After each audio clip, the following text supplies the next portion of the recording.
Call money ఇష్యూలో AP CM చంద్రబాబుపై మరోసారి గుస్సా అయ్యారు వైసీపీ అధినేత జగన్. కేసులో బాబు కూడా నిందితుడే అన్నారు. సెక్స్ రాకెట్ విజయవాడలో జరిగితే రాష్ట్రమంతా దాడులు చేయడం ఎందుకని ప్రశ్నించారు. ప్రత్యర్థుల్ని టార్గెట్ చేసి వడ్డీ వ్యాపారం అనేలా కవర్ చేస్తున్నారని ఆరోపించారు. కాల్మనీపై మాట్లాడకుండా అసెంబ్లీ సెషన్స్ టైం వేస్ట్ చేశారన్నారు జగన్.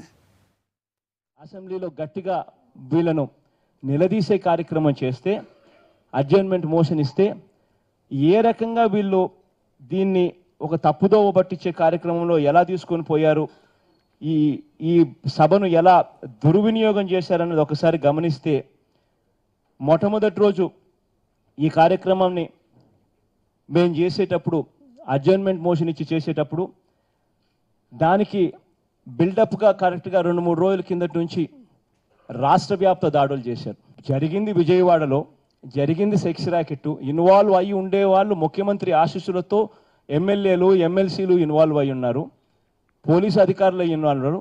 రేట్లు జరిగేది రాష్ట్ర వ్యాప్తంగా వడ్డీ వ్యాపారస్తుల మీద. కేవలం దీన్ని డైల్యూట్ చేసేందుకు ఇది ఒక వడ్డీ వ్యాపారం, రాష్ట్ర వ్యాప్తంగా జరుగుతూ ఉన్న వడ్డీ వ్యాపారం కింద చూపించేందుకు, డైల్యూట్ చేసేదానికి కష్టపడ్డారు. ఆ రేట్లు జరిగేది కూడా మిగిలిన పార్టీ వాళ్ళ మీద, వైఎస్ఆర్ కాంగ్రెస్ పార్టీ వాళ్ళ మీద, కమ్యూనిస్టుల మీద, కాంగ్రెస్ వాళ్ళ మీద, చివరికి లోక్సత్తా వాళ్ళని కూడా వదిలిపెట్టల.